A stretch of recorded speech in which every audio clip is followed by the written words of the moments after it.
right.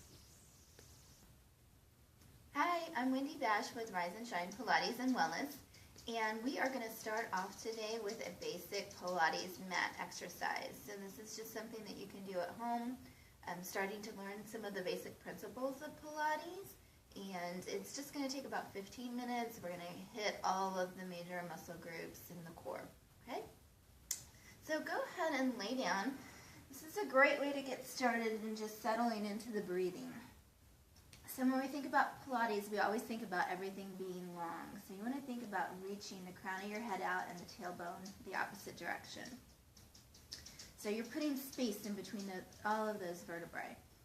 And with the breathing, we want to get down to those low lobes of the lungs where the great oxygen exchange takes place. And so we do that by taking deep breaths in your nose, thinking about the ribs expanding side to side, and then exhaling through pursed lips, so we make that shush sound. So trying to keep tension out of your shoulders, keep practicing on that. So inhaling, feeling those ribs start to come to the sides, the east and west we say, and then exhale, knitting them in and down. So lots of pieces going on here as we continue to add to the breathing. So the next piece is that we have this great group of muscles that run all the way around the front and the back. They're the deepest layer of our abdominals called the transversus. And so now when we exhale, we're going to want to pull that muscle downward. So it's like drawing your belly button into your backbone. So inhale, expanding those ribs side to side. With our exhale, and we blow out, we're going to draw those deep abs down. So I hope you can see that on me, that as I look across the room and I'm teaching, I see the shirts just go pulling down inward. So we'll practice that a couple more times. Inhaling and exhaling, wrapping that transversus. Feels like you're shrink wrapping your midsection. All right, there's another little piece here that we are going to add to the breathing, and that's called the pelvic floor. So the pelvic floor is a layer of muscle that runs from our pubic bone to our tailbone, and it holds all of our insides in. And that muscle also helps trigger the transversus. So when we exhale, we want to lift that just gently, almost to like a 2 on a scale of 1 to 10. So it's an endurance muscle. If you've heard of a Kegel's like a 10 on the scale from 1 to 10. So this is just a gentle lifting up. So let's try that. It's an inhale, expanding those ribs. Exhale, blowing that air out, and at the same time we're wrapping the transversus and lifting the pelvic floor. So if you put your fingers right here on your hip bones, what you'll feel is like a tautness, like a sheet being pulled tight.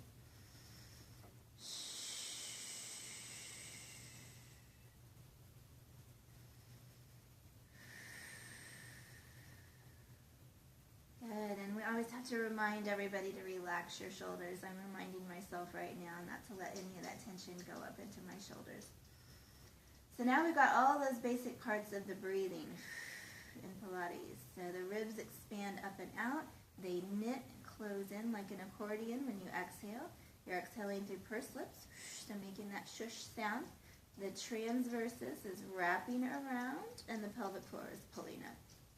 So lots of elements, but it's really stabilizing that whole core for you. All right, the next basic principle we're going to talk about today is our ribcage placement. So hopefully as I lay here, my ribs are pretty flat to the mat or to the floor here. When we lift our arms up in the air, we want to make sure that we're not letting go of that abdominal contraction. Can you see how my ribs are kind of popping up a little bit more? That's arching my back, so that's changing the shape of my thoracic spine.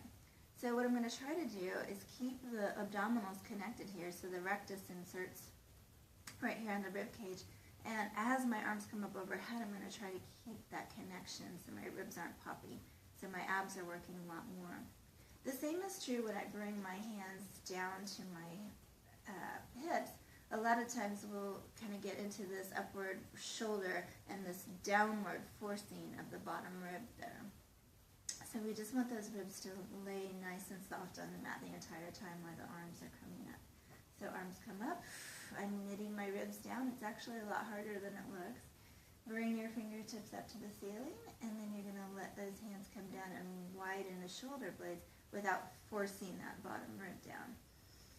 Again, it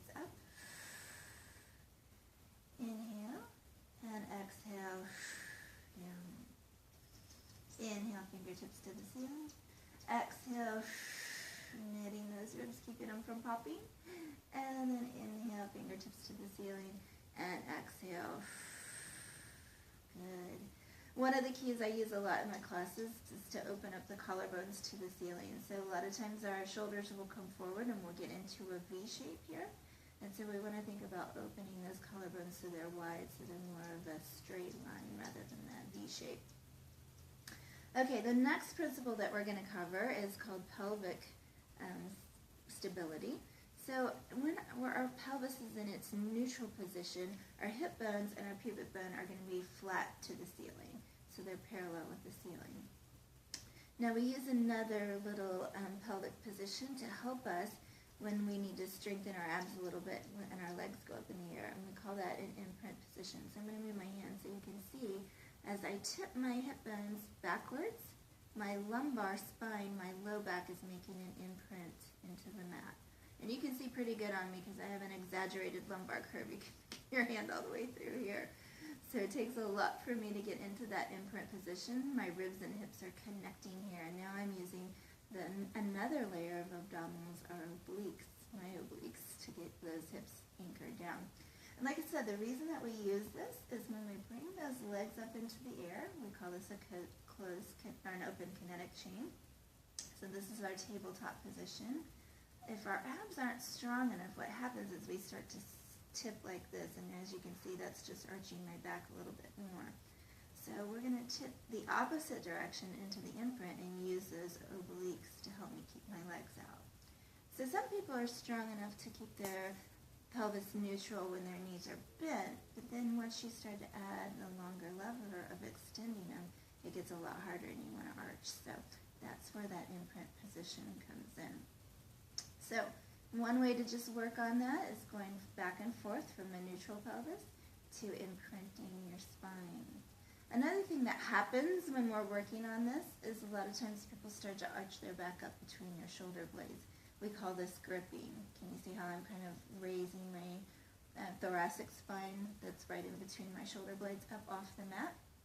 So that's called gripping, and it just takes a little bit of work to be able to relax the shoulders and keep the lumbar and the thoracic spine down at the same time without doing this.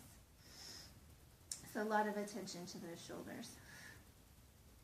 Alright, so I'm just rocking into that imprint position, belly button to the backbone, always getting that transversus first. And then one of the cues we'll say is imagine you're holding toothpicks between your ribs and hips.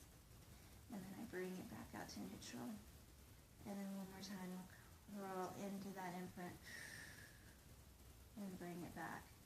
So all these basic principles seem like they're just really easy, but once you start to put it all together, this is the essence of the workout. And so when you're always keeping these in mind and you're always getting that really deep engagement, you're going to get twice as much out of your workout. The next thing I want to show you is how we sequence through the spine. So each one of our vertebrae should move individually unless they've been fused for some reason. So we're going to put some mobility back into those vertebrae by just rolling into a hip roll. So first piece is tucking those ribs and bringing it into an imprint position. And now I'm just going to peel up off the floor, one vertebrae at a time. My neck is long. I'm going to stretch those knees across the ribs. So remember, everything in Pilates is long, so think red arrows going that way. My sit bones or my glutes are squeezing together, so they're coming inward. Some instructors will say, imagine that you're squeezing an orange or holding a credit card between those glutes. And we want to keep those ribs from popping, so this is an arched back right here. This is a closed rib cage here. So the neck is long, and then I'm going to soften through my breastbone and come down one vertebrae at a time. So right here, my bra line is touching first, and then I'm rolling through what is our lower thoracic, and then my lumbar touches, so that's hard for me. I'm really imprinting here, and then I'm bringing it back out to neutral, and then swinging back into where my sacrum touches. So the sacral area is just that triangular area on your hips. So we'll do this a few more times. It's actually a nice way to get warmed up in the morning. So tipping that pelvis into an imprint position, the ribs and hips are connecting. Remember, toothpicks here, and we're peeling up Nice exhale. Trying to relax my shoulders, keep them wide. Mine are a little tight as well. Knees are reaching lengthwise, really long, closing the rib cage, and glutes are squeezing together. So my transversus is wrapping. I'm going to take another inhale here through my rib cage, side to side, and then exhale, start to peel down one vertebrae at a time, controlling it. So you might feel that you're rocking a little bit, and that's okay. As you start to get a little bit stronger, you'll be able to keep from rocking in that pelvis. One more time. Inhale, prepare. Exhale, tipping into that imprint, start to peel off. So we'll say imagine it's a strand of pearls. Your vertebrae, your spine is a strand of pearls, and you're picking it up one pearl at a time and laying it back down one pearl at a time. So right here, as it gets to the low back and lumbar, it really feels good on my low back. Awesome. All right, we're going to move on to a little bit of our mobility work. So when we talk about Pilates, we want to keep everything. Everybody thinks that the core is just right here in your abdominals, but the core is actually everything from your shoulders to your pelvis.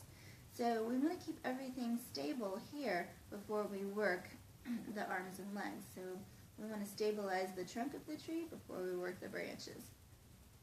So that's what we're going to work on in this next exercise, is stabilizing the pelvis. We're coming into a neutral pelvis, and you have that little mouse house underneath your back. Some larger than others. And then we're going to bring our leg up to the ceiling. So for some people, that's going to be here. It's going to be wherever you can keep your sacrum flat on the floor. So what I mean by that is if you're tipping back into your low back, you can see how my low back is touching, and your tailbone's coming up in the air. Even though you can stretch your leg out that way, we don't want you to be working at that angle. We want you to stabilize that pelvis so the pelvis is staying in its neutral position. So my hamstrings are a little tight today. Usually I can hold it up here, but today I can't. I can only hold it here, and that's okay. So what I'm working on is keeping my hip bones from rocking. And I'm going to start to stir my femur bone, so that's the upper leg bone, in that hip socket. And my goal here is to keep my body from rocking side to side. So you can see on my left knee, that's kind of a giveaway. If you start to see that left knee rocking, you know my body's rocking a little bit. Now I'm going to bring some attention up to my shoulders and see if I can relax my shoulders and neck. This is the one exercise that I always tell my classes. If people were looking at us outside the window, they would think that we were not doing a single thing. This is no big deal, but I promise you it is. I'm going to turn it back the opposite direction. So we'll say make a dinner plate size circle. Sometimes I'll say make a pizza size circle, but that just makes me want pizza, so I'll just imagine whatever is healthy on my dinner plate. And I'm closing those ribs and getting that deep abdominal work. So we're just stirring that femur around in the hip socket, keeping those muscles and tendons around the hip joint nice and healthy. I'm going to finish off with a little stretch here, just bending that knee in. And we always got to go to the other side. So I'm going to extend my left leg up in the air, making sure my pelvis stays neutral. It's good to use those hands for feedback. We call that proprioceptive feedback. So if you can put that hand on that right hip, and you'll know whether or not you're rocking. Imagine that that right hip's super glued down. If this feels super easy to you, come back to some of those basics about the breathing, because it shouldn't be that easy. Coming the opposite direction, so we'll continue to stir that femur around in the hip socket, making that dinner plate size circle. My shoulders and my hips are both parallel to the ceiling, and I'm trying. This will point out a little bit of imbalance if you have any in your obliques as well. Go 2 more, and last one. And again, I'm going to stretch that out. I did a 5K yesterday, so I'm a little bit sore, a little tight today. So I'm noticing that. Okay, from here we're going to work into some of our good ab work. So arms are just going to go out to the side. In Pilates, one of the other basic principles is keeping the cervical spine, which is your neck, in line with the rest of your spine. So if I'm going to come up to a curl and curl my thoracic spine, I want my neck to follow that same line. So not too exaggerated by bringing my chin down and not jutting out like this. So we use what we call a little chin knot. So, you know, when you get a massage and they come around and they pull the back of your neck along, that's kind of what you want to think about. So it's just a little lengthening and your chin's going to come down just a bit. Feel my shoulders getting tight. And we're going to exhale, come on up to a curl here. Our arms are just sliding down. And if you can visualize your rib cage here, you're going to press your rib cage down towards your hips. So we've got two sets of bones here, ribs and hips, and they're just sliding towards each other as you keep the transverses pulled down. So a lot of times when people are working out, they're not really focused on that transversus, and we're focused more on the rectus, which is more on the outside of your body. And so you'll see the abs pop up like this. Can you see the difference in them? So here's the difference. When we're working at transversus, it pulls down. So it's a little chin nod. Exhale, pulling that belly button to the backbone, keeping those hips neutral. So we've got them parallel to the ceiling. And we're pulling that down. Good. So this, again, is a lot harder than it looks. Little chin nod. Exhale, come on up. Belly button to your backbone. Stretch those hands out. And my tailbone is heavy onto the mat. Another thing that we'll see is that people will flip into imprint here. So I'll show you that. Exhale, and they'll come up, and their hips will tip like this. So you can see how the pubic bone is coming up towards my nose rather than the tailbone staying heavy on the mat. I'll do one more time here. Exhale, come on up. We're going to hold it here. Soften the shoulders, and we're going to work through one of the classical Pilates moves called the 100. So with the 100, you're just pumping the arms right here. So it's not just in the wrist, it's right there at the shoulder joint. And the breathing pattern is an inhale for 5 counts and an exhale for 5 counts. So in class we count an inhale 2, 3, 4, 5, exhale 2, 3, 4, 5. Inhale 2, 3, 4, 5. Exhale. Inhale 2, 3, 4, 5. And on the exhale, the transversus is coming down. Inhale 2, 3, 4, 5. I think that's about 70. Exhale 2, 3, 4, 80. Inhale 2, 3, 4, 5. 90. Inhale 2, 3, 4, 5. And exhale 2, 3, 4, 100. And we're going to hold that, showing that we have control, and then bring it all the way back down. Nice. So if you start to feel tension in your neck, and as you're just getting going, our muscles in our neck are not used to holding our neck sideways, so you might feel that tension. One thing that you can always do is come back and bring those hands out to the side to support you. One hand at a time if you want to continue to work the arm in the hundreds. So those are always options. In Pilates, we have countless modifications that we can make for whatever's going on with your body.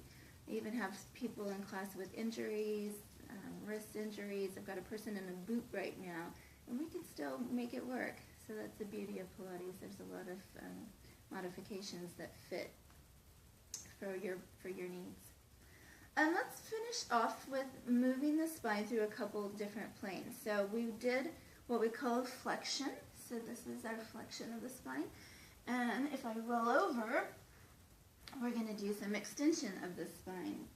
So in this, you want to bring your hands right out to the side. Your nose is going to be just hovering above the mat. And pretend you've got a marble right in front of your nose. So remember how I was talking about setting the cervical spine? We always want the neck muscles or the neck bones to stay in line with the thoracic. So we're going to imagine there's a marble in front of you, and you're just going to move it one little marble width. Now see how my shoulders are up by my ears here? I'm going to draw those shoulder blades down. So imagine those scapula are coming back down to your hip pockets. And I'm going to raise my head, just trying to come up to the bottom rib. What I'm thinking about here is pushing my collarbones forward. So I'm arching that thoracic spine, and my neck is neutral. So we don't want your neck like this. We don't want your neck like that. Just neutral. And then I'm really working to pull those scapula down. And returning. So let's work on the breathing now. It's an inhale here as we prepare and roll our marble. It's an exhale as we come on up, drawing the scapula down. It's an inhale here to hold, breathing to the sides of the ribs here. And an exhale to return back down. So what are we working here? We're working this thoracic spine. If you see babies, they can do this all day long, but us, as we get older, it's a lot harder. So again, inhale, roll your marble width, set those shoulder blades down. Exhale, come on up to a curl. Inhale, and exhale, bringing it back down. We'll do one more. Set the shoulder blades back. Inhale, roll your marble. Exhale, come on up. Nice thoracic extension. I'm reaching my collarbones forward, forward. Inhale, holding. And exhale, bringing it back down. So you can make this a little more difficult by bringing your hands out to the side. So now you have no assistance there. So the shoulder blades pull down. Inhale, prepare. Exhale, bring it up. Inhale, hold. And exhale, bring it back down. And as you can see, I can't get up nearly as high without the assistance of my arms. We'll do one more like this. Inhale and exhale, raise it up. Hold it here for a breath and pulling that belly button to my backbone still. And lower it back down. So that's one really important piece. You always want to get that transversus contraction, pulling your belly button to your backbone. Okay, one final variation here, and this is of course the most difficult. We're going to bring our hands to the forehead. So instantly our shoulders are going to want to creep up. We're going to pull them down, gluing those fingertips to your forehead.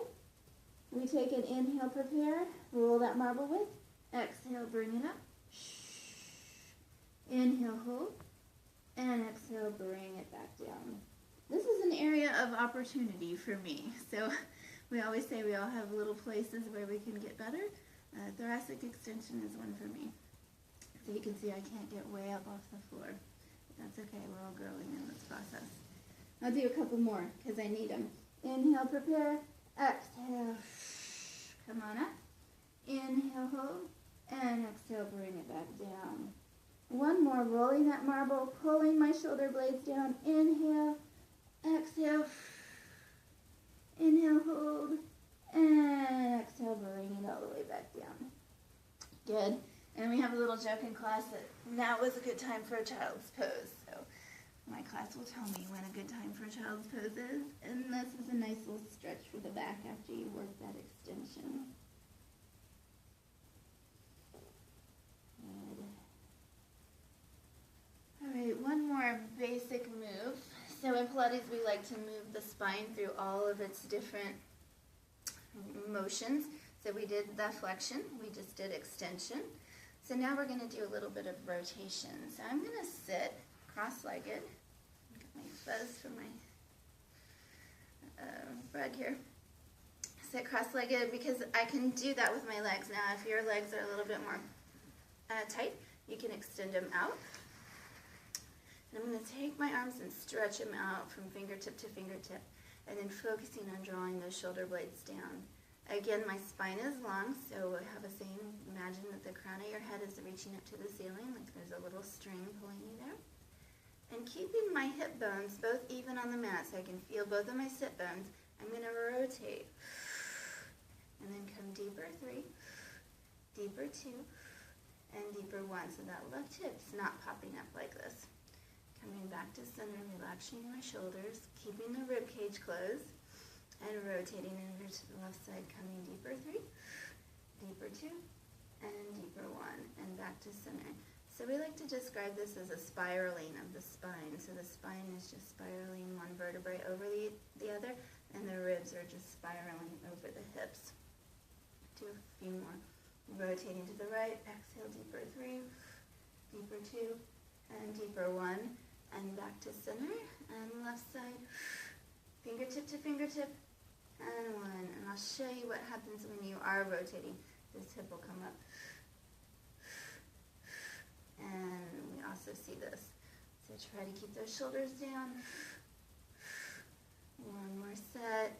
Keep that spine straight so you're not sinking into the hips.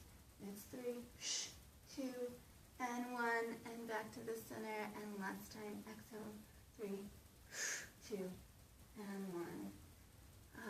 And by now your arms are feeling it too. Right here in those deltoids, they get a little toasty. Okay, final move here. We're going to do what we call the Mermaid Stretch. A lot of my people in classes cannot sit like this. We call this a Z-sit. So this is where you've got one leg behind you, and that's really difficult. Or sometimes if you can get the legs there, there's tightness in the hips and you start to lean over.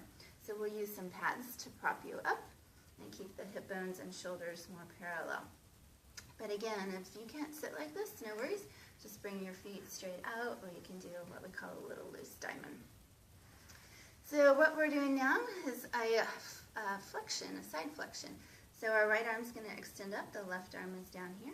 Again, keeping that shoulder blade down. And we're just curling over to the side. So what's working now is our spine is going sideways. So we're just keeping that spine nice and healthy by moving it in all its different directions. So in this one, we're thinking bottom rib is pushing up. And then bringing it all the way back up. We're going to go the other direction. You may feel a stretch all the way down into your hip bone here. A lot of work to keep that shoulder down, and I'll tell my classes to imagine there's a grapefruit between your shoulder and your ear. And bring it back up. Exhale, curl it over. And reaching fingertip to fingertip. And exhale, curl it over. Good. Now, you may not think it matters too much, but we are going to change the legs because it does matter the way your legs are situated. So if you stayed in the center, that's okay. We'll do another set. Arms reach out from fingertip to fingertip. Remember everything long. This is an arched rib cage. This is a closed rib cage. I don't know if you can see it that detailed, but it's a picky Pilates thing. And we're just curling over to one side. Still trying to keep that space here between your shoulders. And reaching it back out. Right arm comes overhead. Feel that stretch all the way down into that hip. You notice that the bottom shoulder is staying released as well. A lot of times people will start to turn their nose, and for this one, we just want you to keep it straight. Okay, we'll do one more each direction. And stretching from fingertip to fingertip. Last time, curl it on over. Very nice. And stretching it out. Good. So this was just a basic introduction to some of our basic Pilates principles. We teach the stop method of Pilates at Rise and Shine. And so this is one that you can do. You can practice at home. You can do it at home on your video. And of course, we welcome you in the doors at Rise and Shine if you'd love to come join us. So have a great day. Thanks so much.